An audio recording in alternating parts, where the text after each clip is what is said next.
Hey, welcome back everybody. It's the 9th of January 2024 and this is our first major storm or snowfall in 2024.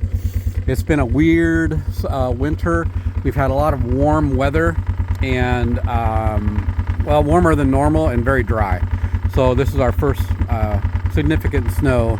We got about 6 inches, solid 6 here. As you can see, this is going to be my first time breaking up this virgin snow. I get to go up to the county road and battle the snow plows that keep piling crap up in front of my driveway so I can't get out, and all the jack holes that speed on Williams Lake Road and pass when it's compact snow and ice. So maybe I get to see a spin out or somebody crash. That would make me happy because people drive like idiots in this snow. Anyway, stay tuned as I push snow.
There's the county road, and they pile it up here, and I got to clear this out and push it into the ditch here because I can't push it out in the road, which that's going to take me some time, and I got to dodge cars and all that other crap that goes on around here. So my neighbor's over there plowing out his.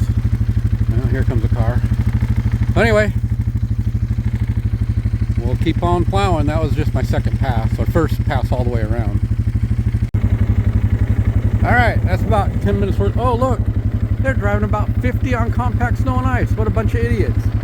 Man, I hate these people because I tried plowing out here, and when you get along the road and they're driving like 50, sometimes 55 on compact snow and ice, yeah, doesn't make me feel real good. Had one drive by that just had snow all over their car and just enough to see out their windshield. I wish I had my camera out because, God, they look like idiots. Anyway. So it's about 10 minutes worth of work, just pushing with my little ATV. So now I'm going to go work down at the house and plow all around the driveway down there and in front of the garage. So there you go, more fun in the snow. Alrighty, we're done for the day. So closing this out, today the high is supposed to be 37 and chance of some rain this afternoon. Kind of cloudy out. It's still just around 30 degrees. It is warming up though, and we did a pretty good job getting this started, and with the warm weather and maybe a little bit of warm rain, it might clear this up pretty quick. But then, oh, stay tuned, because Thursday it's going to be -9 at night and a high of like 5, 10. So we're going to get a cold snap here. It's going to be really cold for us for a while. Won't warm up until next week, and believe it or not, next week they're talking about being in the upper 30s during the day and freezing a little bit at night. So yeah, welcome to winter, Northeast Washington State. Take care. Thanks for checking in.